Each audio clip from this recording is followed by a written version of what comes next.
Welcome into episode 12 of Lee Carvalho's Potting Challenge, a Simpsons gaming podcast that looks at all the highs and lows of the Simpsons tie-in video games and all the additional tier lists that shaped them. I'm one of your hosts, Tommy. And I'm Derek, and I'm a Christmas pig in a wiener machine. Stop. Callback. We're doing callbacks today. We're doing callbacks today. Yeah, this is gonna be it's gonna be like our clip show episode, I guess. If there happens to be a wiener machine in one of the other episodes or in one of the other games, I'm gonna lose it. I think there needs to be, because rule of comedy is like three the rule times. Of threes, yeah. And I've done it twice, so there needs to be. But the thing is, it's gonna have to be organic. Like there's gonna if a game either has to have a wiener machine or have a pig explicitly in it, or there's going to have to be some like well-regarded reason for me to bring up a pig in a wiener machine again, or else it's just going to be forced. Like it's already a little dicey that I just did that last month, and I really just couldn't think of anything else to say.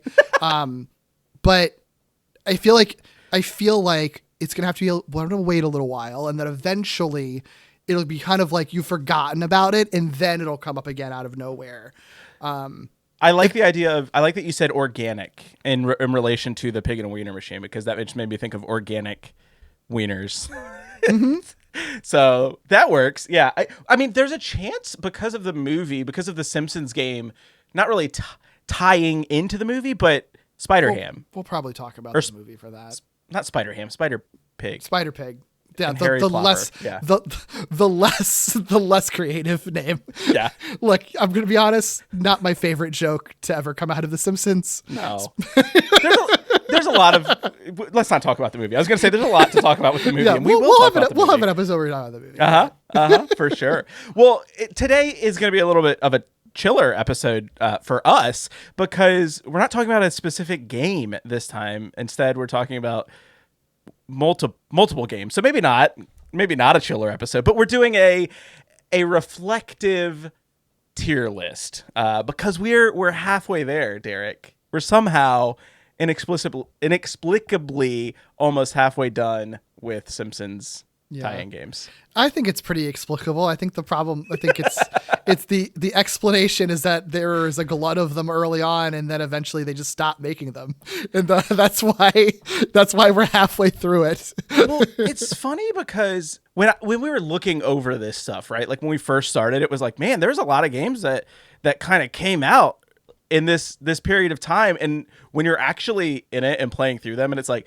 it's another game from 1991, it's another game from 1991, oh look, it's a game from 1992. It's like we were alive during that time, but not really probably aware, because in 91 and 92 we were 2 and 3 2 and 3 years old, so like but it is weird to think about like the amount of games just in that like 5-year time span that came out, and I don't know. Yeah. Well, and I think the other weird thing that I've realized trying to reflect on them ahead of this is that like they all a lot of them just kind of run together too. They do. Yeah. Like we recorded long podcasts on these games, and we're at the end of the year. It's only been 1 year. It hasn't been that long. And in some cases, only a couple months ago, we talked about them. And I'm like, I don't remember which game was which in some of these cases, which is, I think, a little damning, Yeah, for sure. Well, it's funny. So just for the listeners, just for the listeners, I love saying that, like as if it's for anyone else. One of the things that I did like in prep for this was I did go listen back, not to our full reviews of some of these games, but I was like listening in for just some of the stuff that we talked about. And you're right, a lot of them sort of ran together. But the other thing I found that was kind of interesting when we'll get into our to re-tiering of these games was, I feel like our initial reaction to some of these games was kind of spot on in some regard. So I'm interested because I didn't listen back to our original episode. So I intentionally, I didn't want my thoughts now to be colored by what I said in the first episode. And I genuinely do not remember anything that I said. Oh, that's great. In that first one. So I'm excited to see how my things align from what I originally said. Yeah. Well, I'm excited for that too. And before we get into that, though, one of the things I didn't expect for us to do as much on this podcast was talk about Simpsons news. Because, I mean, it's just, you know. You wouldn't expect there to still be Simpsons news that was that interesting in 2024. But Right. And we've had 2 instances now of there being some pretty big Simpsons news, one of which was about explicitly the games, which we already talked about. That was the Simpsons Tapped Out shutting down. We talked about that a couple episodes ago. But now we have show news that I think is pretty pertinent that we need to talk about as well, which is Pamela Hayden has announced her retirement. Hey, it's me, Pamela Hayden. Millhouse! I guess you heard the news by now that I'm retiring from The Simpsons. It's been a rollicking good time. But what I want to say now is to address the fans out there who have given me so much love and support over the years. I can't tell you how much I appreciate you. From the bottom of my heart. Thanks. Take care. Yes. So Pamela Hayden, if you're not immediately familiar with her, because she's not one of the Simpsons family voices, so she's always been a little more of a supporting player in the Simpsons cast, but one that has been within the Simpsons cast since before the show even started, because she's the voice of many characters, usually kid characters like Jimbo Jones, but obviously the big character is Milhouse that she's voiced, and she's voiced Milhouse since the Butterfinger commercial in like 1988, before the Simpsons cartoon even premiered. Hey Bart, want to trade lunches? No way, dude. I got each of the 4 food groups: sandwich group, cow group, jungle group, Butterfinger group. Hey, there's no Butterfinger group. Oh, contraire, mon frere. The Butterfinger group provides the crunchy peanut butter and chocolatey taste essential for survival. I don't have the Butterfinger group. Looks like you could die of malnutrition, dude. Peanut buttery Butterfinger. It's neato. And it's neato. Even though she's not a Simpsons family, and maybe she's not as top of mind as like Dan Castellaneta and Nancy Cartwright maybe are, like actors like them, she is still like, and she's not as regular as they are on the show. She has still been there from the beginning. She's been there for, almost 40 years doing this. So it's still a big deal that she is retiring. And I do think that it's I think she is the first of the major Simpsons players to retire, not die, be the reason that they're leaving the show, right? Am I thinking that correctly? I believe so. Because the other big ones that would be top of mind would be Russi Taylor and Marsha Wallace, and both of them, the only reason they're not on the show anymore is because they died. Every other Simpsons actor who's been a mainstay that is currently on the show, like, they have just chosen to remain. She's the first one that is retiring by her own choice, which I think is a pretty big deal. And I do think is kind of indicative of the age of the show, and wondering if this is going to be the first of many dominoes to fall in the near future. But yeah, well, it's funny. So when the news kind of first came out, I like, I don't want to say I got emotional about it, but it definitely, like, I saw it and I was just kind of like, It's weird. It's a weird situation because, I mean, I've been upfront that I haven't like watched a ton of new Simpsons, right? Like I've watched a couple. I mean, I've been watching more of it for this show, but I haven't really been like following it, and I haven't like followed newer episodes for quite some time. Maybe tuning in once or twice, but I think I tune in probably way less than you have. So it's not like it's an omnipresent thing in my life, other than the fact that like I will still watch The Simpsons, the classic seasons all the time, right? Yeah. Like, so I still will watch those. But when I first heard the news, I was just kind of like, man, this is something that like it's weird to think about. One, because it's so unprecedented to have a show that we grew up watching and then is still on the air, right? Yeah. Like with the same cast members. With the same cast, yeah. That's the part that's like, when you hear about someone who has been a mainstay on this cast for so long, that is, hanging up the microphone. Right. It's weird. It's very weird, and I'll say that, like, Pamela Hayden is. I like Milhouse as a character. I think Milhouse, some of my favorite jokes he's not my favorite character, but some of my favorite jokes are Milhouse lines. Like Milhouse has some great one-liners. Everything is often coming up Milhouse. Yeah. In fact. Yeah. And so it's just strange. I think there is this deep nostalgia that, you and I probably both have for this show, that like anytime there's a change like this that happens, it's kind of, it's bittersweet is a weird way to say it, because she's been doing it for how many years. She is, and it's like it's a nice thing that someone that they are not working until they literally die too. That's sort of like, I'm ready to be done. I'm sure she makes millions of dollars per episode, but the fact that just sort of like, I'm good. Like, there is something really nice about that, but it's just weird. I think what makes it weird is that not only is it sort of this unprecedented given, the longevity of a show having the same cast, but I think also like, I feel like we've all been kind of quietly bracing ourselves for these things to start happening. Mm-hmm. I think the moment that Marsha Wallace died, the moment that Russi Taylor died, was just sort of like, okay, when are the dominoes going to fall? And I think we were all kind of bracing ourselves for a Simpsons family member to die. And this feels like a middle ground between those two things. It's sort of like, she isn't a Simpsons family member, so it does make a lot more sense to just recast her and keep the show going. But it's sort of like, at what point is this not going to be the answer to just recast someone? At what point is it, and is Dan Castellaneta or Julie Kavner and Nancy Cartwright or Yardley Smith, are they going to have a chance to retire? Or are they going to die? And then in either case, what are they going to do? It's just sort of like, because you're kind of bracing yourselves for this news, every time something like that edges itself closer to the inevitable Simpsons family member leaving for one reason or another, it's like, I think it continues cluing your brain into that inevitability coming closer and closer.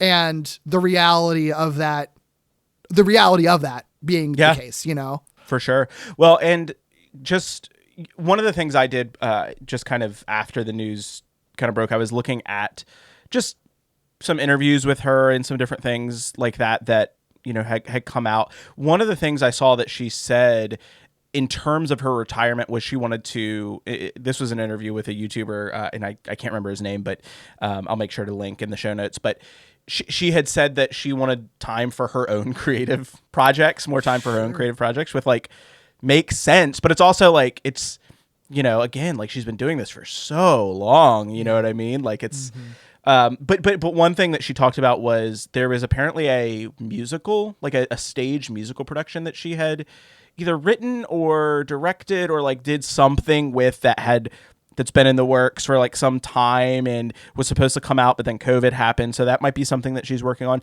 There is also, and I sent this to you, I had not heard about this until literally yesterday. There is a documentary about Pamela Hayden called Jailhouse to Milhouse. And what a good title. It's such a good title. And I'll just read the synopsis from the website itself. It says, this is a courageous journey of Pamela Hayden, voice of the plucky, resilient Milhouse on The Simpsons. After surviving an abusive boarding school and juvenile jail, as well as other setbacks, Pamela now speaks to teen girls about overcoming obstacles and turning their dreams into reality. Her story is told with surprising humor and great candor. Lights on, that means they're recording.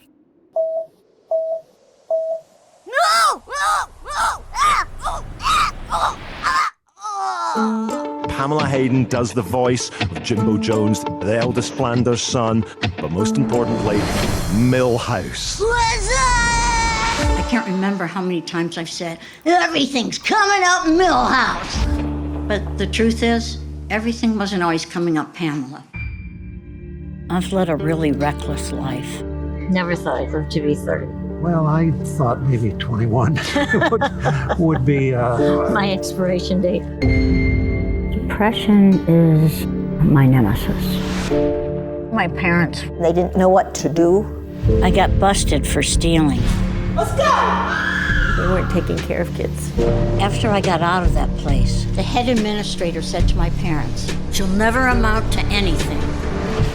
Well, I'm here to prove them wrong. I was slinging cocktails, shooting pool for money. I finally got an agent with Playboy models, and I didn't do nudes, so that wasn't really a great career move. Hey, Bart, want to trade lunches? No way, dude. I think it's all gonna work out. And I thought that yesterday, and I was 16. If I could reach at least one girl, then it's worth it. Nothing can stop us now! You play one of the big nerds on the show and then one of the big bullies. But I'm tough, man, so don't mess with me. Is Milhouse your favorite to play? Milhouse is my man, my main man.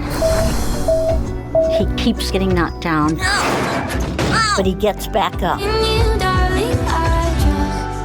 And I love that. Oh, everything's coming up, Millhouse. Miss, she's the appetizer, but you are the main course.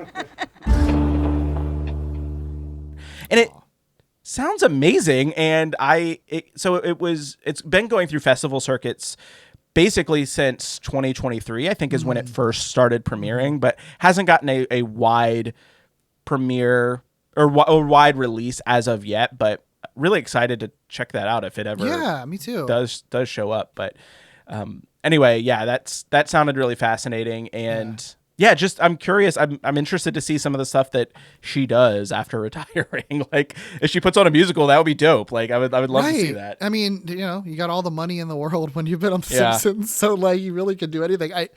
And to have to wonder, it's sort of like when that happens, it's sort of like how tempting is it for any other Simpsons cast members to be like, I mean, if she can do it, I can too, right? Like, that's what I was thinking. That's what I wonder too. So I wouldn't be surprised if some executives are working real hard to be like, here's another little benefit just to keep you on for another couple of years.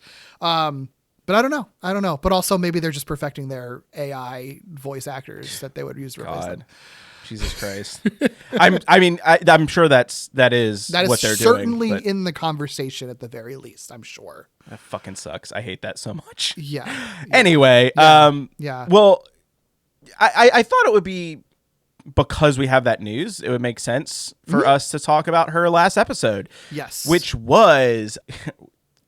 This weirded me out because I didn't realize they'd been doing this. This is the thing they've been doing for a few years now. Yeah. So there are basically they do like just 2 Halloween episodes a year now. And they've ranged from, I haven't really kept up with them, so I don't know what all of them are, but I think the first time they ever did it was maybe like around like 2016, 2017 or something, but it wasn't a presents episode. It was a whole episode that was in the Simpsons universe that just took place on Halloween in addition to the Treehouse of Horror. Like the first one they did it was, I forget what it's called, but it was an episode about Lisa just like becoming scared and like too emotionally attached to like a toy that she had essentially. And I actually like that episode a lot. It's pretty good. or at least I remember liking it at the time. And it was kind of cool to be like, they can do a Halloween episode that isn't an out of continuity horror parody Halloween. They can just do one that is a regular episode that takes place on Halloween, but then it just sort of became a tradition. And in this case, their second Halloween episode is just kind of another Treehouse of Horror. It's just another Treehouse of Horror. But it's themed rather than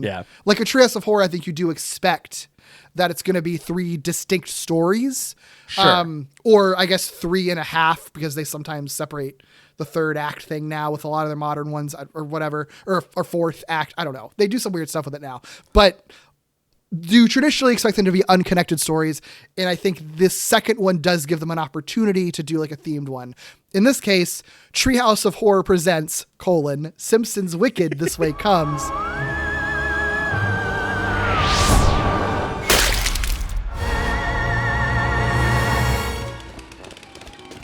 Am I the only one who thinks it's weird that a strange circus just appeared out of nowhere? Oh, come on, Lisa. You love circuses. I hate them! I've literally gotten 3 shut down just in the past year! Yes, but this one's only exploiting people. I want to see the dog-faced man! And the man-faced dog. Who walks who? Terrible title, because it has nothing to even do with what the theme is, which is that it's all Ray Bradbury styles, or Ray Bradbury style stories. Yes. It almost tripped me up because there's a character in Riverdale that is... What is his name? Is it Brad Rayberry, I think is what his name is in Riverdale? Oh, probably. That sounds like a Riverdale thing. I will say, while you're looking that up, the title actually does connect to Ray Bradbury. Does it?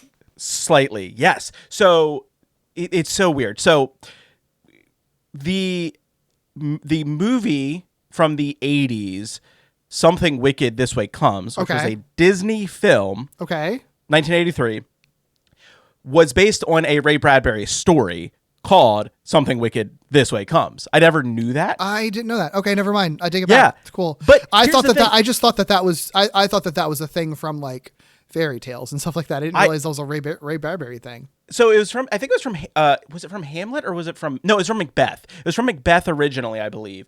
Macbeth, Something Wicked This Way Comes. The witches say that. I think I could be getting that wrong. I have my English major. No, you're right. Yeah, that's why I'm thinking it's from Macbeth. Yeah, never mind. It's from Macbeth. It's from Macbeth.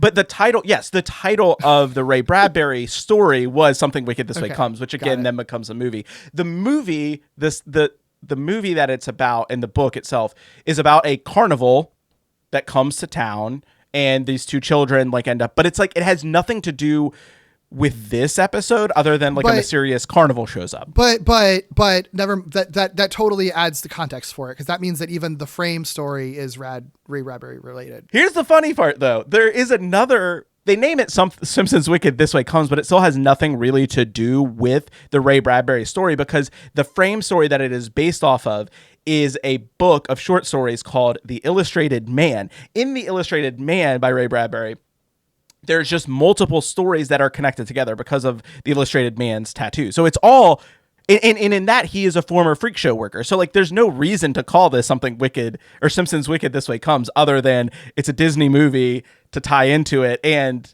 I guess it kind of has the Ray Bradbury connection as well. It's so weird. It's like it's way too many layers. It shouldn't be as complicated as it is. You know what? I actually am not mad about that. I think it's fun because if you're gonna do like a themed episode, then like go full bore on it. Go full bore, yeah. Yeah. A couple of things. I was right. It's Brad Rayberry is who I was thinking. That's why. So I like almost tripped me up. So I was like, wait, which one is the real one? Because and it's actually from Riverdale's final season, which is a fucking fantastic season of TV. One of the best final seasons of any TV show ever made. And I don't say that ironically. I mean, it is genuinely very good. But that also is the same show that had a character named Brett Weston Wallace, like Brett Easton Ellis, you know? Yeah. So they did shit like that all the time, which I love. I think it's very, very funny. Also, the other thing, I can't believe I forgot that Something Wicked This Way Comes from Macbeth. Like, I'm flabbergasted that neither of us. To be honest, I connected that actually. I wouldn't have known that probably off the dome if I hadn't seen it earlier. Like when I was putting this together, because I was like, I know this, but I don't remember exactly. I love Macbeth though. I don't know why. Yeah, whatever. It's fine. Well, you can turn in your diploma at any point in time. No, I'm just kidding. Yeah. So this episode, just real quick to kick it off, the synopsis for this per IMDb is: a tattooed man at a mysterious night circus transports Lisa into three strange stories from the innocent 1950s, the chilling retro present, and a brutalist future where prestige TV rules the world. Pretty good synopsis, I feel like. That's exactly what happens. This one was written by Jessica Conrad, directed by Debbie Mahan, and guest stars Andy Serkis as the Tattooed Man and Siegfried Blaze in the Fahrenheit 451 pastiche. Birdmaster General Siegfried Blaze! Homer, you disappoint me. Don't you see that we set fires for the good of humanity? We learned long ago that entertainment must fully occupy the consciousness of the population. You're using quality TV to control us! Yes, these challenging shows are the perfect distraction from how dystopian our dystopia is. You monster! Am I? Do you know what entertainment was like in the before times? Comfort shows you could just put on in any order while you looked at your phone. Oh, that sounds like heaven. Don't worry, a little re-education and you'll be as good as new. Strap him to the viewing chamber for 4 seasons of Mozart in the Jungle. I just love that there are women writers and directors on The Simpsons regularly now. I think that's beautiful. Mm-hmm. It's great. Yeah. It's very good. So what did you think of this episode overall as a Treehouse of Horror and just as an episode of The Simpsons? I didn't think it was particularly funny. I thought it was fine. I appreciate a thematic thing like this. I do think it's what I do think though is a little weird. This is a particular context for it, but if you look at this season, there's a Treehouse of Horror episode that is 3 stories. And then there's, I forget what the episode is called, but there's another episode that's basically a new version of 22 short films about Springfield that is about the women of Springfield. That is also a series of vignettes. And then you have this episode that is 3 stories. 3 stories. So it's like, it is, I mean, that doesn't really matter, but it is a little bit weird that like you'd have a season where it's kind of 3 sort of vignette episodes in a row. Yeah. It's sort of odd and just makes, I don't know. And it is also weird to just get a horror related episode on November 24th, like around Thanksgiving. Yeah. I don't know. All of it seems a little weird. That's sort of the meta of it. The episode itself, I think it's fine. I think it's fine. Yeah. I think it's fine. I don't know that it really makes any particularly interesting observations about anything. I think maybe the Fahrenheit 451 spoof is the best one just because the joke of it's pretty good.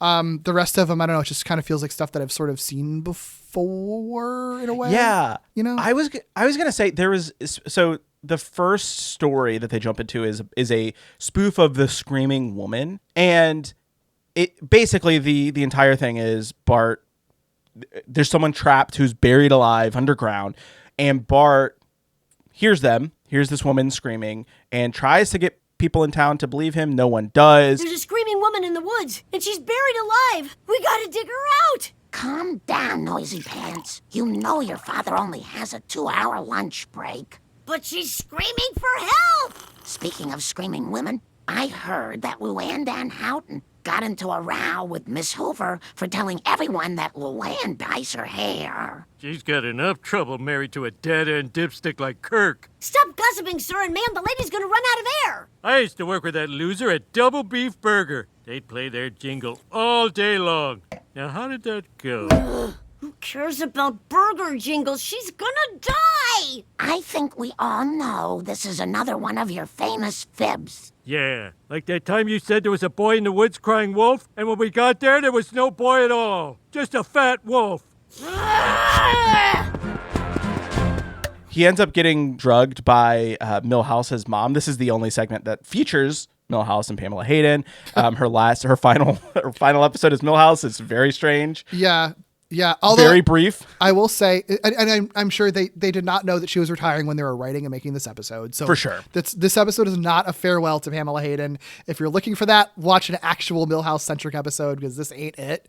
Yeah. But it is kind of funny because you know this segment takes place in the 50s, and so instead of Bart calling Milhouse on a cell phone, they do it through like a ball and cup kind of thing, they do it through like a wire and cup kind of thing.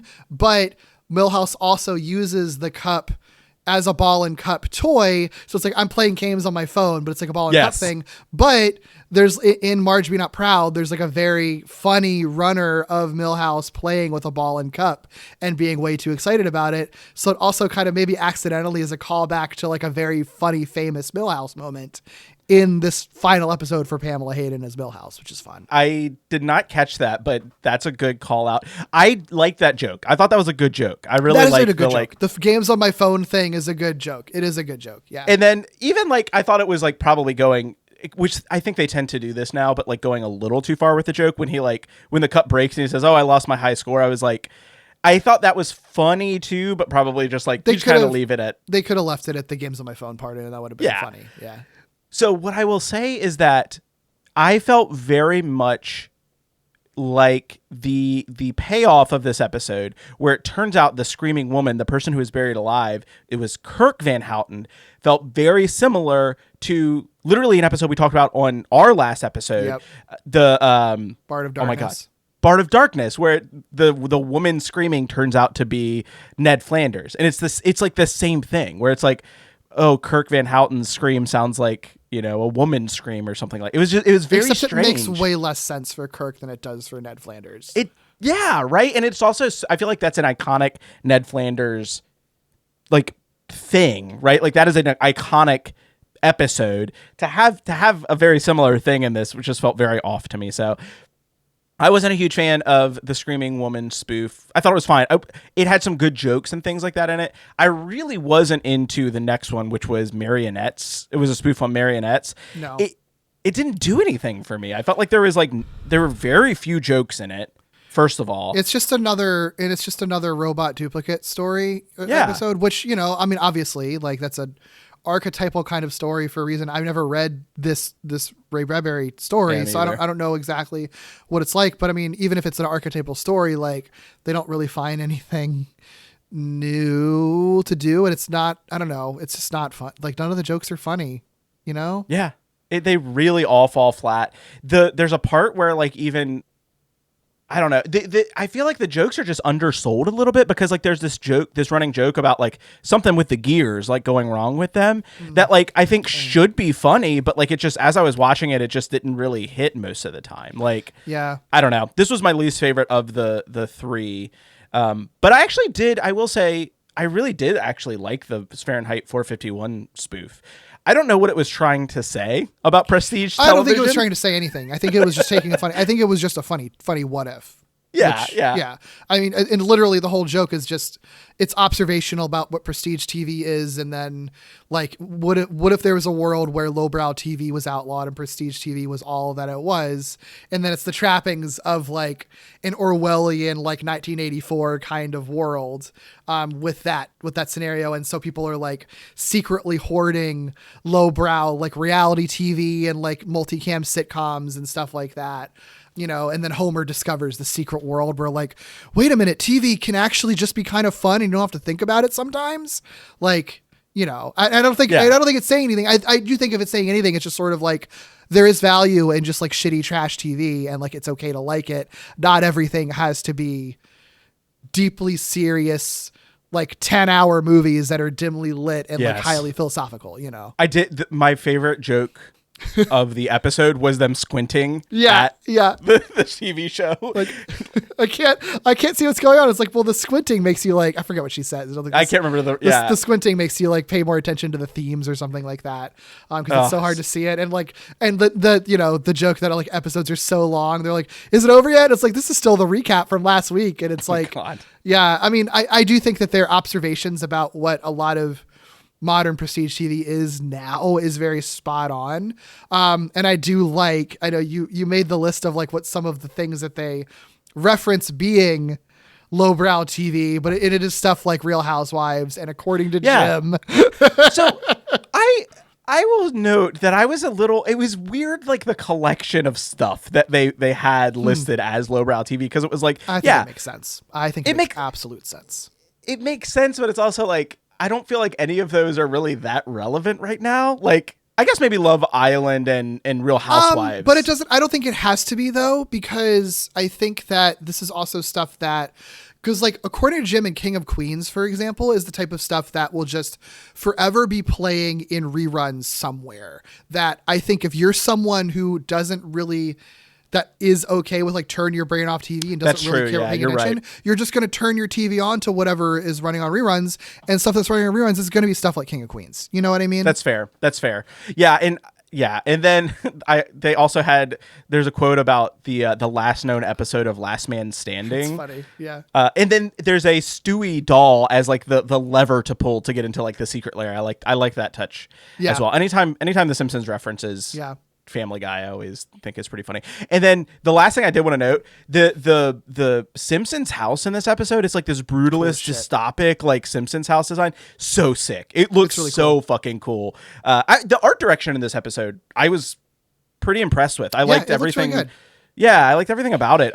Especially considering it's like a very gray, like dull color episode. I thought that, you know, it's hard to sometimes make that pop in a TV show that's all about, you know, bright colors and things like that, and I think it really worked. I think it helps that the Simpsons characters are yellow, so like there's always a pop of color on screen, you know. Yeah, for sure. Yeah, I agree. You know, it's a fun little segment. It definitely is the best one, and I think the one that feels the most like, you know, Simpsons take on current pop culture type of humor that the other two segments are kind of missing. Yeah. I think the other two segments, try to make too many jokes about the 1950s that are not really that interesting. Like, oh, wow, their pants are high. And, oh, women are just housewives that are pregnant and drink all the time. Like, I don't know. Like, that could be funny in other contexts maybe, but it's just like they're jokes that I've heard before about anything that ever parodies the 50s. You're not saying anything that feels really particularly new, you know? Right. Nope. I totally agree with that. Yeah. And I really feel like the marionettes one, I think I'm most disappointed by because it has the potential. Like, I feel like it has the potential to be really funny, but they stay very close to just telling the story, I feel like, and it's just not, doesn't really do anything.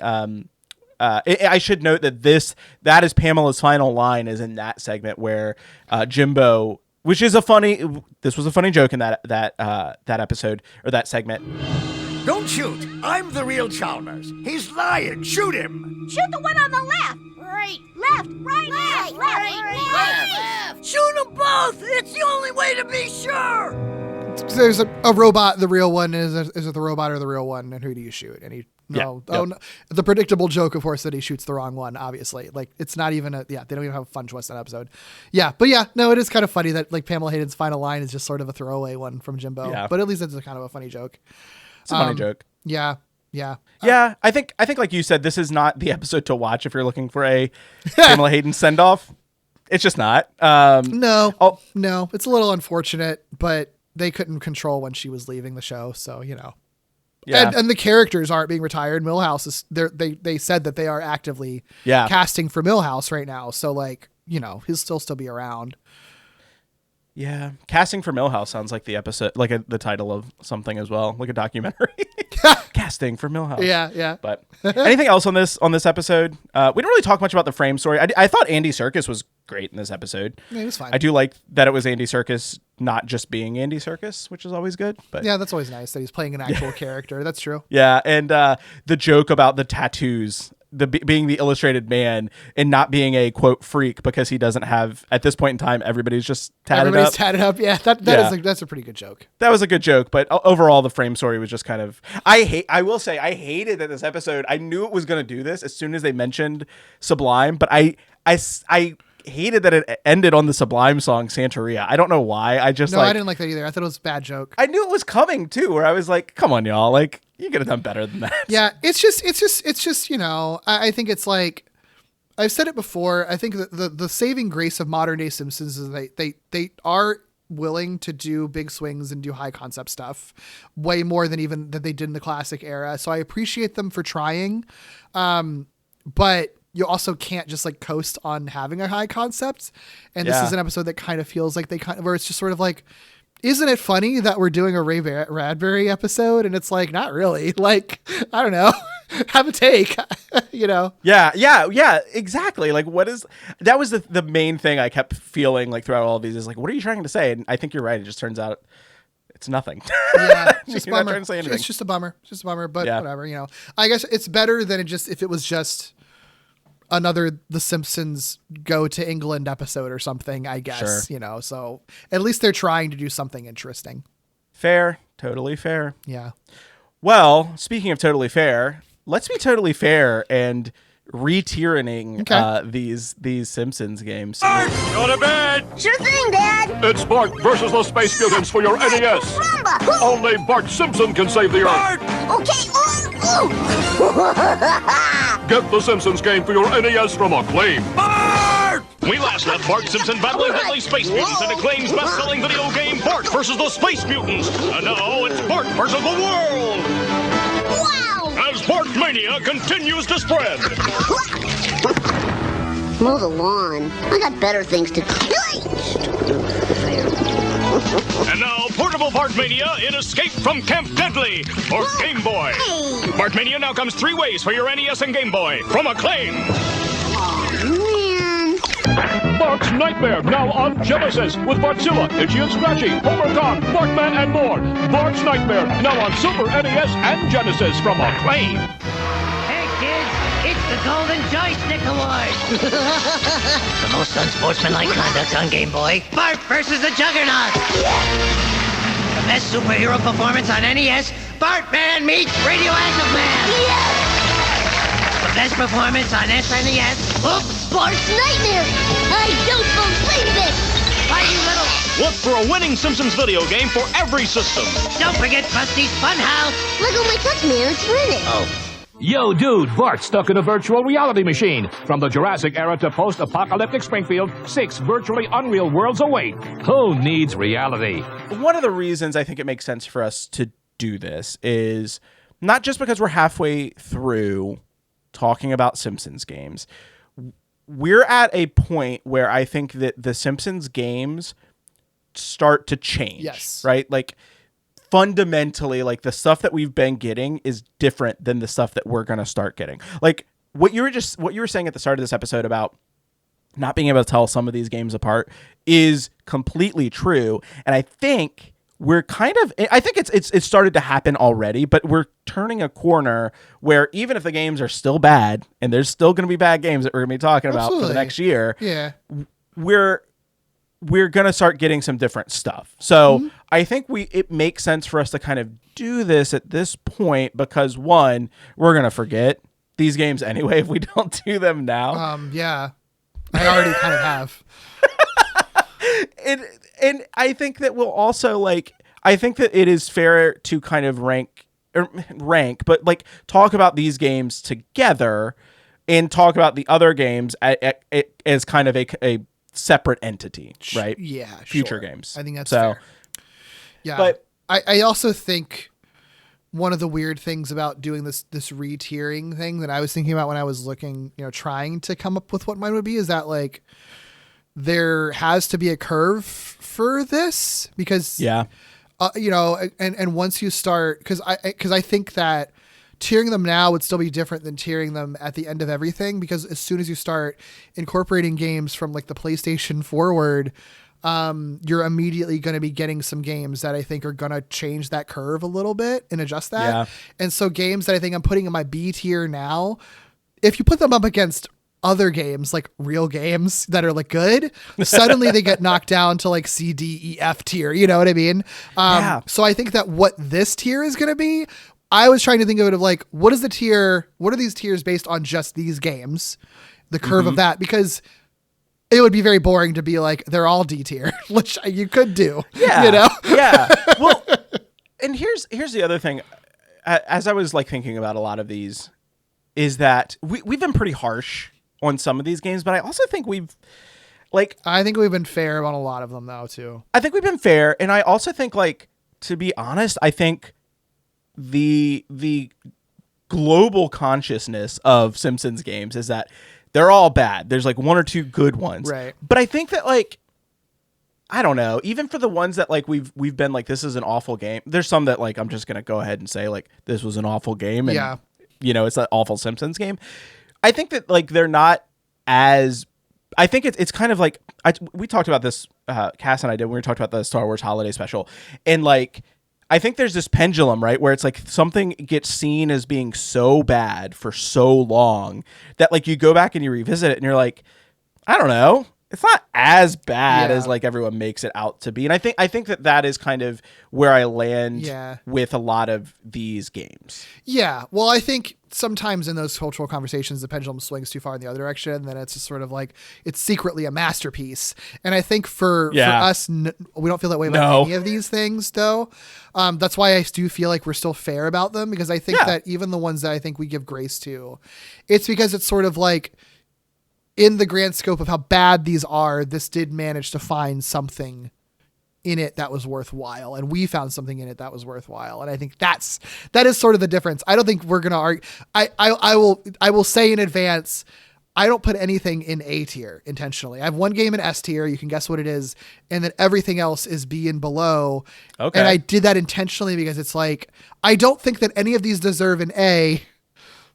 But I do think that in all fairness, some of them you can find B and below in them. And I don't think that that's a bad thing, That's fair. That's totally fair. Well, let's jump in and let's start off talking about what we think makes a good Simpsons game. Because we've been building on this kind of throughout the pod as well, of like, what does it take to be, it can't just be a good game. It has to be a good game and a good Simpsons game. So like, what's some of the criteria that we think makes a good Simpsons game? I think... It has to be trying to be funny. Intentionally. Yep. I think it's hard to exactly master Simpsons humor in video game form. So I give plenty of space for games that like maybe aren't funny in a Simpsons way, but at least are genuinely funny in general. Like, I think that still fits fine. I think that embracing the world of Springfield is very important to a Simpsons game. Cause you can have as gonzo as you want to have it, as long as you have some iconography from the show and you have characters from the show. Even if you're putting them somewhere else or doing something wild or making them fight aliens or whatever, as long as you do have some kind of reference to the show and show that like have little Easter eggs and characters that viewers would recognize and have attachment to and put them in another context. That's what's really important. I think that as long as you have those two things, then it makes it Simpsons-y enough that it can at least potentially even overcome bad gameplay otherwise, you know? I agree with that. And I would also, I think from a gameplay, like pure gameplay perspective, it also needs to be playable. Oh, well, yeah, that's fair. It should actually be, there should be games that I shouldn't have had to just resort to just Let's Plays for as many times as I did for this podcast. I think that's a tick down for a lot of these games is like, does it actually make sense to even play it today is kind of, and there's one game where it's like, it's very tough to actually play it today. So like, I don't know, you kind of have to modify that a little bit, but I think in terms of like, if you can play it, would you want to, right? So yeah, so let's kick it off with the arcade game. This was released in 1991 and it was produced and developed by Konami. Where do you have this one right now, Derek? I still have the only game that I have in S tier. Yeah, I think it fits there. Not being contrarian, but I would ask, does it make sense as an S tier game for all of the criteria that we just listed out? It's a great game to play. It's fun. One of the things we actually talked about in our original episode was that I think it was a quote that you said, which was, if a barcade has it, I'm going to play it. Yeah. So it is playable, infinitely replayable. It features all of the Simpsons characters. Mm-hmm. Is it trying to be funny? Would be my question. Oh, I do. Okay. Here's the space that I think you have to give the Simpsons arcade game is that because it was so early in the run of the show that they developed it, it is at a disadvantage to other games that it doesn't have the fully fleshed out world of Springfield to work off of and doesn't have the fully fleshed out humor of the Simpsons to work off of. Predominantly, I know this game released in 91. And so I think they technically it was technically in season 2 by the time they worked on it, I think we determined, but for the most part, they're really just working off of season 1 stuff. Season 1. And if you were to base just the Simpsons, the show, off of season 1, it would not be a good impression of what the Simpsons is in its classic era. Right. And I think that's the space you have to give it. So I do think for being a game that is predominantly based off of season 1 Simpsons, I do think that it is a good adaptation of what Simpsons season 1's kind of encapsulated, as much as it can. And I do think that it does try to have jokes.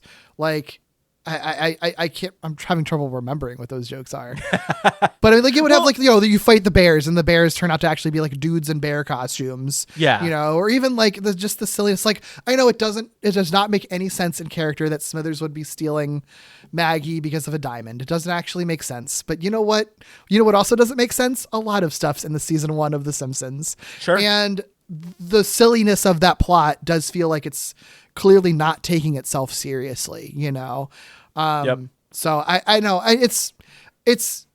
it maybe is sort of an asterisk on that Simpsons criteria because it's not like a funny game, but it also isn't. I don't know. I do feel like there is humor in the game though, like it has a humorous edge to it. My asking that question wasn't necessarily to say that it didn't, but more just kind of like, even asking myself, like, does it have, and it doesn't have to be laugh out loud funny. Like, I think just having humor or being humorous or being in like a kind of fantastical setting or being just, like you said, the Maggie story, I think is you can consider that like trying to be funny, even if it's not like laugh out loud funny, right? So I agree with that, and I think I am the one who's probably, I think today a little lower on the game from like modern standards. I think one of the things, we talked about this when we talked about the game itself, that really hinders the game is that it was built as an arcade game at a time when the purpose of arcade games was to chew through as many quarters as possible. That is true. That is fair. And there's something I think lost a little bit in translation when you have basically nowadays, it's like you can just kind of play through it however you want, right? Like usually it's set on free play and you have infinite lives, and like there is an element of like, you know, you lose a little bit of the difficulty, I guess, which is probably fine, but like again, and we talked about this in our episode, it was like eventually, like if you spend enough time, like you're going to beat that game, right? Like so but I still think that doesn't necessarily knock it down a tier. I still think that it is, when people think of those types of games, when people think of arcade style, you know, side scrollers, classic ones, like it's still like at the top of a lot of lists. And you do expect it to be hard, I think, Yeah, at this point. So for like, sure. I think that's all fine, you know? Yeah. Yeah. Moving on, I think S tier makes sense. I agree with that still.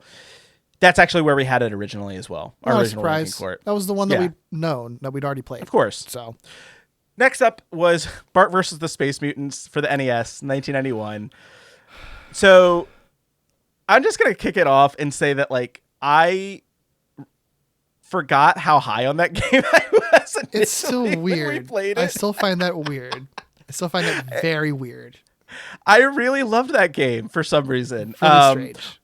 I will say that I think Bart versus the World probably does things better than it. So I will say that I'm probably not as high on it now after playing versus the World, although both I think I'm much lower on than I was for some reason initially as games. Yeah. But from a Simpsons lens, it's, I don't know, it's kind of feels capitalizing even still just on having the Simpsons name, and doesn't necessarily feel like it is a Simpsons game quite that much. I slightly disagree. Okay. Because I do think that compared to some later games, I do think like the first world that you're in is all Springfield and is full with Simpsons references. I think the problem with that game is that like the deeper you get into it, the less Simpsons-y it is. But that first world has like the little secrets where you can like fire off, you know, rocket at the Bolorama, and you can call Mo and have a bunch of like conversations with him. Like I think that shit's great. I think it's so good. Yeah. I specifically put it in C tier and not D tier on the grounds of it having good Simpsons references in the early part of the game. I don't think that game is good to play or fun to play, really. I think it's really hard, and I don't like everything after the first level. Not that you can really beat it. I mean, it's kind of hard to get past the first level, to be honest. The final level is horrendous. Yeah, I don't even remember what maze. The final level is. It's the maze, and like I think it's in the power plant. Oh, the power plant. That's right. That's right. Yeah. But that first level has a lot of Simpsons stuff in it. Like, you know, more than some other games do. And I think it has genuinely funny jokes around it. Mostly the Mo phone call, but like that's still a lot. And I think that helps it coast up to C tier, even though I don't think it's a fun game to play. Well, I apparently did think it was a fun game to play. So I'm happy. I wouldn't put it in D tier. I don't think I can make an argument for it being B tier because I think, I mean, let's face it. Like it's hampered by the fact that it's a NES game. The fact that you have to push two buttons to run. Yeah. That's real hard. To jump. Like you have to push two buttons to jump, I think. And it's like, it's not, the gameplay is not fun. I do like some of the platforming. I still stand by that. Okay. The platforming in the mall section is one of the more memorable stages in any of these games, I think. I think it's fair. And I really like that section. Does you have to like put hats on people, right? Or take hats off of them? Or one of those two? You have to take hats. Yes, you have to take hats. Right. You end up collecting hats. So it's very strange. But the thing about it is there's so much about this game that is just like not fun as well. Yeah.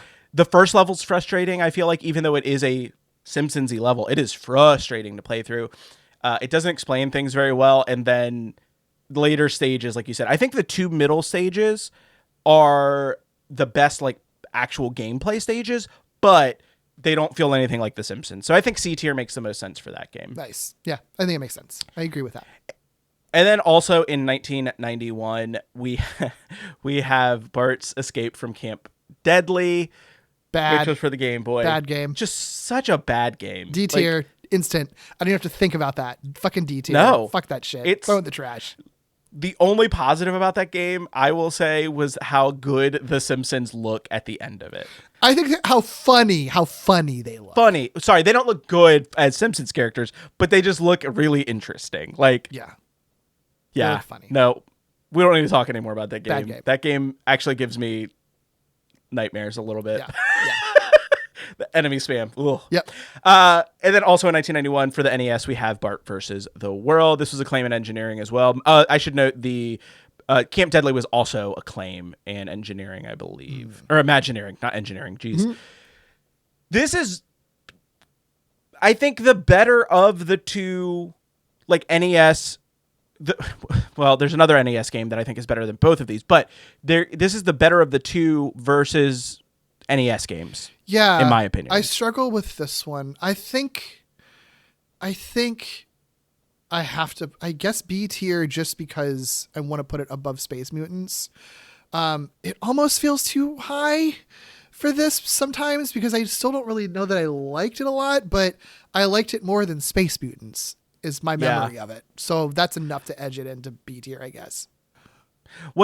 I agree with that. You know, one of the things we talked about when we first initially like ranked this, not knowing anything about it, was I said there is more of a Simpsons plot in this game, which there kind of is. Like the whole frame story about this involves Mr. Burns sending Bart on a game show, a trip after winning a game show, and you have Burns trying to, and it's also funny because Burns is like the villain in a lot of these early games. It's really funny. Which is so weird, but I feel like that does still fit in with the show. So it has the Simpsons element to it. There's also Simpsons trivia in this, which is fascinating to me. Even still, like today, I feel like that's by itself worth, you know, that's very interesting to me to have Simpsons trivia in an NES game. Yeah. And in our kind of like reaction to it, I think we said we did wish there was more Springfield-y stuff, more Simpsons-y references in this one and more Simpsons stuff, but it still had that, right? Like it still had a lot of those elements. Yeah, like the trivia was really fun, I think. The trivia was fun. Like that, yeah. And I also do think that you said in that episode, wherever we put it in our rankings, it is going up. Well, it was I think initially in B tier. Oh, really? Okay. Yeah. Well, I don't think it's going up any further than that. No, it's not going up any further than that. But yeah, I guess I just thought that we put it lower. That's really funny that I said that. I do think I think the platforming is much smoother in this one as a game. So like, I think it makes sense that this one be a tier above versus the Space Mutants. Yeah. Yeah. And then we have a weird one. Literally. I struggled with this one too. Where to put this? Yeah. So this was Bart's House of Weirdness, which was released for MS-DOS in 1992. This was Konami and Distinctive Software. Yeah, I don't really know what to do with this one because it was hard to play. Like literally hard to play. Like this is one that was like difficult to actually get to work on like a modern PC. I will say watching a Let's Play of it, when you get rid of the gameplay, there's just a lot of pretty beautiful, fun stuff and Simpsons references in it. And I think that's what this game kind of coasts on, because it's like got, you know, the references to the Bartman video in it. It just is very bright and pretty. It's got, again, tons of just lore and references in it. Like the fact that you just spend most of the time just walking around in the Simpsons house, and that's how you go to different hub worlds, is just a fun idea, you know? Absolutely. Also, let's not forget the opening of this, like directly not parodies, but like riffs on elements from the do the Bartman video. Right. Like it literally has scenes from that, Yeah. which I think is so cool. Yeah. It has a lot of references to the show. I think if this game was actually playable, it would probably be like in the A or S tier, like to be quite honest, because it feels like it's doing something more with like the Simpsons IP than just, more jumping on platforms. Yeah, I don't know. Now I'm kind of like, I have it in B tier. Maybe it could be an A tier game. So far, they'll be the only one that would even put that in consideration for. But it is really hard because it's not an easy game to play. But I don't know. I don't really remember what we all had to say in that episode, to be honest. So I don't know where I landed in the podcast. So I'm not sure. But this is one that I have fond memories of engaging with. I think that was our reaction. It was fun. It was good to look at. The colors, the art, all of that was really good. And I think that overall it was, if the controls were even slightly better for it, and it wasn't as like punishing, which it was a pretty punishing game, it would have been one of our favorite games at the time. So like, it's tough because like the gameplay kind of pulls it down, but The Simpsons brings it up. So like, maybe just leaving it in B tier is right. I think that makes sense. Yeah, I think that makes sense. Yeah. But I do think that if it were put on like another platform, like not DOS, it could very easily have been an A tier game. I think so. I think it has it had potential for that. Yeah. Which is what I think all of these developers were thinking about when they were making these games, was how two dudes were going to rank them in 2024. Mm-hmm. Yep. Absolutely. Absolutely. Yeah. Yeah. Up next we have Krusty's Super Fun House for a couple of different platforms, but it was released for SNES, NES, Genesis, Game Gear in 1992. And it was acclaimed in Audiogenic. Yeah. What do you remember of this game? You know what? I mean, there's a lot of stuff that I didn't like about it, but I do think overall, I think it was actually a pretty decent game, which is shocking to me. I have it in B tier. Like, I can't really argue that it's a bad game. It has stuff that I think is bad in it. And I do think that there is the weirdness that it's like not a Simpsons-y game in a lot of ways. I think that's the mark on it. I think that's, and I think that, well, actually, I don't even remember what I said. I'm looking at my quotes that you've posted in here, and I don't remember saying any of this. So that's very funny. Yeah. Because apparently the game was too long is what my argument was, which I don't remember that being the problem that I had with it. This was, I will just remind listeners, this was at the 2 hour and 30-minute mark or so of recording this with our good pal David talking about this. Yeah. So, take what we said at that point with a grain of salt, because we were very deep into recording. Yeah. And it is sometimes hard to keep a lot of your thoughts together at that point in time. Look, we're white males aged 18 to 49. Everything that we say, everyone listens to everything we say. So absolutely. Even if we're deep into a podcast recording, it's obviously right, whatever we say. And if I contradict what I said before, I'm right.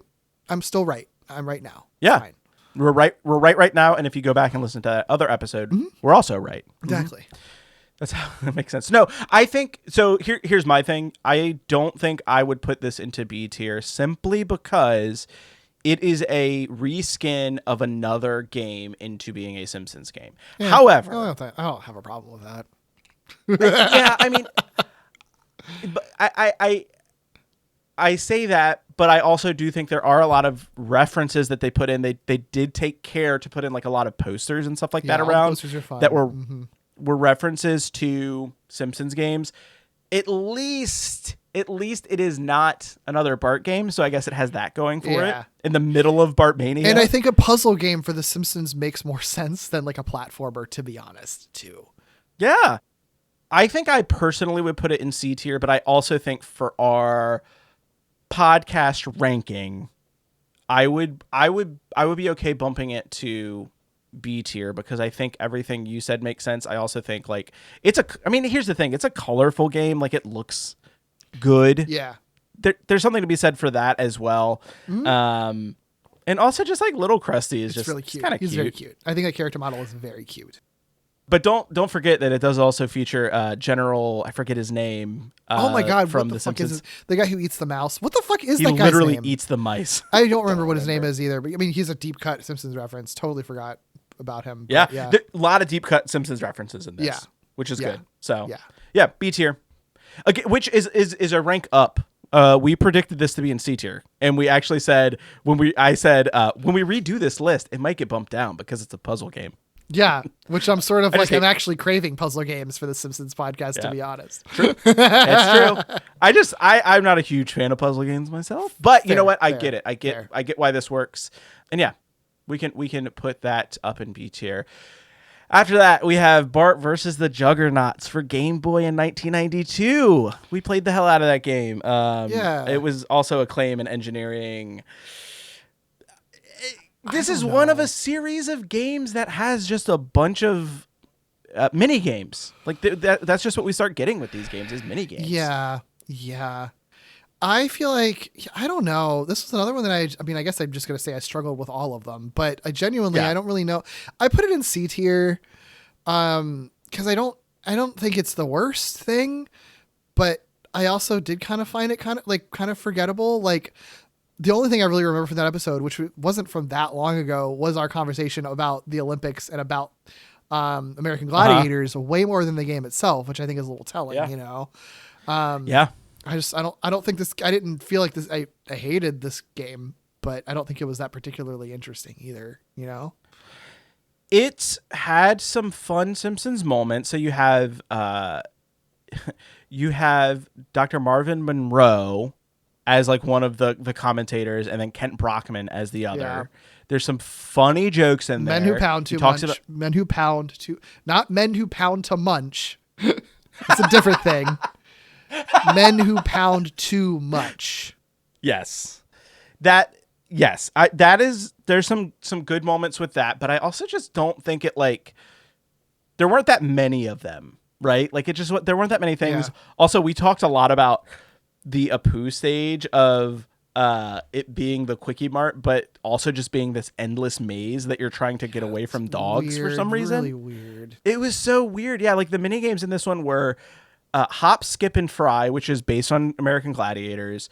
Skateboard Bash and Crash, which also is pretty much based on American Gladiators. Mm-hmm. Nuclear Power Plant Bop Till You Drop, also based on American Gladiators. Moe's Tavern Shove Fest, which is just kind of like a wrestling or like sumo game. And then you had like Minefield Mayhem, and then the Quickie Mart Doggy Dodge, which were both. Doesn't make any sense. They were all American Here's my thing. I think this is more of an American Gladiators game than it is a Simpsons game. Yeah. Which I would docket points for. And also, again, if you're going to do mini games, you have to let people replay the ones that they want to play. I think that this is like, it's not as bad as versus the Juggernauts, Escape from Camp Deadly. But part of me just kind of feels like it belongs in D tier for just sure. Being tough, not letting you have the fun that you want to have with it, like being able to replay some of the specific stages, which is that's a personal gripe. I get that. Yeah. But you know what? It's our podcast, so we can do whatever the hell we want. Yeah. But like, I don't know. It's tough, I think, to put it in D tier because it's not as bad as Camp Deadly or the other one that I also have in D tier that we're going to get to. I think that it just barely edges into C tier, I think, is the thing. And also it's got Trichosaurus in it, which I fucking love. I think that's fun. Trichosaurus is, although there still should have been a fucking final boss with Trichosaurus, though. It still doesn't make sense, but we talked about that already. That's the annoying thing about this is it's like there's so much like missed potential for this game. Like I could see this game being, that's probably why I'm annoyed with it more than anything. Yeah. Is I could see this being one of my favorites, and it just misses the mark on so many levels. But it's not miserable like the other games. I think that's the only reason why it's not D tier. You know what I mean? Yeah. Fair. Totally fair. Yeah, let's leave it there. And then we have, after that, Bart's Nightmare, which was released for the SNES and Genesis in 1992, also developed by developed by Sculpture Software and produced by Acclaim. Yeah. This is a tough one. It sucks because there's elements of it that I like. I think it's a really beautiful looking game. Mm-hmm. I think the hub world is the problem with it, ultimately. I know that there's other problems with other levels, obviously, as any game, but I think the real, actual, biggest problem is the fucking hub world. because if you can't get past that, you can't get into the game. And I was never able to get past the fucking hub world. I'm sorry. I couldn't get past the fucking hub world. And that's insane to me that you can't even play a level of it. And that is so ridiculous that the hub world where you're choosing your levels are so impossible. And that makes me so mad. So like, but I don't know, but that's why I struggle with it. I have it in C tier, honestly, based solely on the fucking hub world, which doesn't seem very fair because I do think that it's a beautiful looking game. And I do think the variety of different levels is really fun. I know you didn't like the Godzilla level, but it is a fun concept for a level and looks really cool. You know, and the Mothra and stuff like that. Like that stuff is really neat. Or like here's an Indiana Jones parody or whatever. Like all those are really fun concepts. And that makes me struggle with where to put it. But the hub world and the gameplay part of it is so hard and stupidly bad that's what makes me kind of want to knock it down to C tier. That's where I'm at with it because here's the thing. Like, again, it's an important criteria that the game that you actually be able to play the game. And I think this is a tough one to actually play. And I think that there is a arguably better version of this that we'll talk about at the end that we liked better. So like, I think it makes sense to leave this lower in the rankings because I think for all of the reasons that you said, listen, it's awesome to have really great ideas, but if it's not executed on well, like it just kind of falls flat. And I still maintain that one of my least favorite experiences was trying to play through the fucking Indiana Jones stage, like of playing any of these games. That is still one of my least favorite moments. I would put this like at the bottom of the rankings just for that, but there is some other fun stuff in the game as well. I actually have come up on the hub world a little bit. It's tough and it really is. It shouldn't be a hub world. It shouldn't be the hub world. Right. It shouldn't be how you select your stages. It is a fun concept, right? Like I think it was it might have been Talking Simpsons that was talking about this game, and they described it as being like Lynchian in this weird sort of sense, which it kind of is. Like, and I kind of like that about it, how weird it is, but yeah, the way that it's constructed in what actually happens in it. Yeah, like it should not be how you pick your levels. It just shouldn't be. So yeah, I think C. It definitely doesn't feel right to put that in the bottom tier.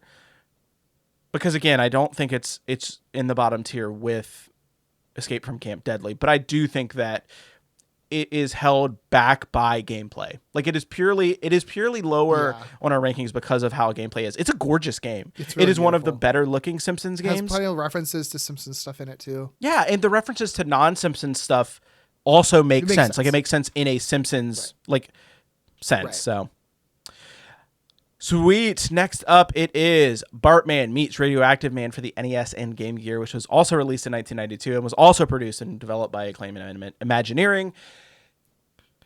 This one is probably, I honestly think, okay, here's my hot take. I would, in my personal rankings, put this in high A tier. I was going to say S tier, but really? I don't think it goes. Here's the thing about that. I had the most fun playing this game out of any of the other games that we have played. Yeah. The Simpsons lore is bare bones in terms of like the actual Simpsons of it all. But the Radioactive Man lore is good though. It's so deep with Radioactive Man lore. Yeah. Like you have a boss that is like, what is it? Dr. Crab, I think is his name. So yeah. The final battle, you fight against Braino the Magnificent, which is a brain in a tank that jumps for some reason. I still maintain that is one of the funnier moments in any of these games. Like, even if they weren't trying for it to be funny, the fact that it is a tank with a brain jumping around is funny to me. Yeah. Like, yeah. But yeah, I don't know. Like, I mean, I don't think it cannot go any lower than B tier, no matter what. It's definitely among the better ones. I mean, but do I have an argument against that though? Maybe it should be A tier. It just feels weird to me for some reason, but maybe I'm wrong about that. I don't know. If that goes to A tier, then I would reconsider where House of Weirdness should go then though. if that should also be A tier along with it. Do you think House of Weirdness is better than Radioactive Man? And that's not a no. I'm I don't know. Genuinely asking. I'm more like, if we're willing to put Radioactive Man in A tier, then are we willing to? But you know what though? Actually, there's a different game that I have in B tier that we haven't gotten to yet that I'd be willing to bump up to A tier. So House of Weirdness maybe should belong in B tier. I just don't really know why. Like, what didn't we like about House of Weirdness other than it's just hard to play on DOS? I think that was really the main thing. I think the gameplay itself too, when you actually do get it going, the controls are a little wonky. Maybe that's what it was. But yeah, I think it's another one that is like weighed down by where like I could see Bart's Nightmare being a B tier game if the gameplay was better, but it's in C tier. I think it's the same thing with House of Weirdness, where it's like if the gameplay was better, I could see it being in and B the tier. gameplay with Radioactive Man is pretty fun, is like fine. I think Radioactive Man is it's the best NES Simpsons game, like by far. Sure. Not that there's much competition, but yeah. Yeah, sure. Yeah, I just genuinely think like they didn't have to go as deep as they did with this game too. Like there's so many fun references in this game. That is true. Like I forget not the occlusion zone, from Superman. The Phantom Zone? Phantom Zone, right? Like they have the Phantom Zone, but I forget what they call it. Yeah, no, I was game. trying to think what they were calling it in the game. I can't remember what it was. It was they don't call it the negative zone, but it's something like that. It doesn't. You know what? You can just listen to the podcast to learn what it was called. Yeah, go back and listen to that episode. We had fun. I remember having fun doing that one too. So like, I think that means a lot. I do too.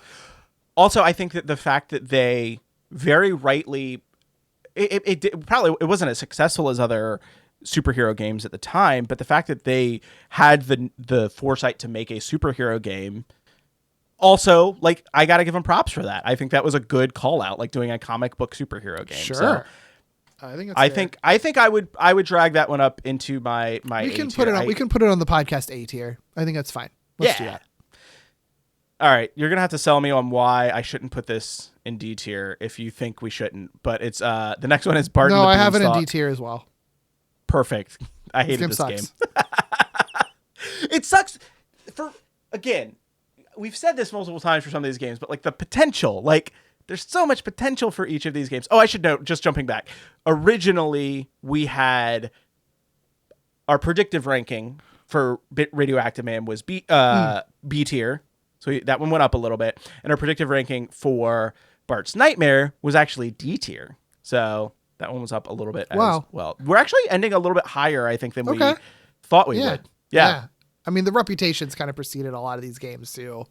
Mm-hmm. And we were originally ranking with like no knowledge, but also on the curve of future games. Like we were ranking those alongside Hit and Run. That's why I'm saying, like, as soon as we include like Road Rage and Hit and Run and the Simpsons game and stuff like that, these might just inherently feel like they need to be bumped down once you have the curve of like actually genuinely good games. You know what I mean? Sure. I think that's fair. I think that is totally fair. And we likely will when we do that. Yeah. But, I think in this kind of microcosm, I think that the diamonds amongst the rough so far have been Arcade Game and then Radioactive Man. But yeah, this game sucks. Bart and the Beanstalk, it's just why? Like, why was this the game? And also, too, because there were some really cool elements in it. There were some fun visuals. Mm-hmm. The concept being as weird as it was kind of almost a selling point, but then they just... I don't know. It's just a straightforward Jack and the Beanstalk game, basically. The gameplay just was not good in this game. I'm sorry. It's not as bad as Camp Deadly, but it's pretty close, I would say. And then finally, the game that we just talked about with our friend Jess is Virtual Bart, which was on the SNES and the Genesis and was released in 1993. This was another Acclaim joint, and it was developed by Sculptured Software. Yeah, I think this is really a good one. I have it in B tier, but I'm willing to bump it to A tier. That's the one that I think if we're putting Radioactive Man in A tier, I think maybe this should also be an A tier as well. I am okay with that. I think personally I'm lower. I actually was lower on that game going into that episode than I think both you and Jess were, but you both sold me on it. And I also think that, again, I bump this up a rank purely because you could go in and play any of the mini games that you want at any point in time with the practice feature. Like, again, you can go back and listen to that episode. I had effusive praise on that specific mechanic in the game, and I still maintain that is having the foresight to do that for that game. It really sells me on it, like, massively. I'll say too. I mean, I do think this game is hard. I do think it's like I do think it's a genuinely challenging one to beat, and I wasn't able to beat it any of these levels. Sure. But some of these games I tried for like 5 minutes and quit and never tried again and just watched a Let's Play. This game is one that I played for a significant amount of time and tried and genuinely like made an effort on all of these levels and only stopped because I realized I didn't have the gaming capability to be able to beat any of them. But I did genuinely try. And I know that's like bare minimum, but like, when you're doing this for a podcast, you can only devote but so much time to getting these. And for this one, the fact that it was fun enough for me to keep going back to it to try to finish it, compared to pretty much every other game I've ever played, I think for me kind of speaks volumes to how enjoyable it is, even when it's hard. There's hard, like Space Mutants hard, where it's just like, this is just fucking infuriatingly impossible. And there's hard, like this hard, where it's just sort of like, maybe I'll never beat it, but I'm going to have fun playing it up until I, have to give up, Yeah. It's also, we talked about how it connects to The Simpsons more than like a lot of these other games do, right? Like it's there's, even if like the levels themselves and like virtual reality aren't, that connected to the show, it's at least the frame story around it makes sense. Like I think you said this in the episode, is it like, it feels almost like a Treehouse of Horror style game, right? Yeah. You could see this as being like a Treehouse of Horror episode where Bart gets trapped in, virtual reality, right? Like if they're doing like those extra Treehouse of Horror episodes. So yeah, I'm okay with this being an A tier. Honestly, I think, again, personally, I'm lower on the game, but I think as a Simpsons game, it ticks a lot of boxes that we just haven't gotten thus far. I think for me, I think my compromise is that if this goes in B tier, then Radioactive Man also has to go into B tier because that's how I had them. But if one goes into A tier, I think the other one has to, because I think that there is none of these games are like truly good enough, I think, in an objective way to actually deserve like an A tier of anything. But on the curve of all of these games, I think that those both, they feel like they have the equal amount of pros and cons to them ultimately, I agree with that. And I also think that S tier obviously like makes sense. It is like the most replayable out of any of these games. Arcade and then I think A tier, I think our A tier, Radioactive Man and Virtual Bart, are probably the next games that I would recommend replaying, or I would see myself replaying.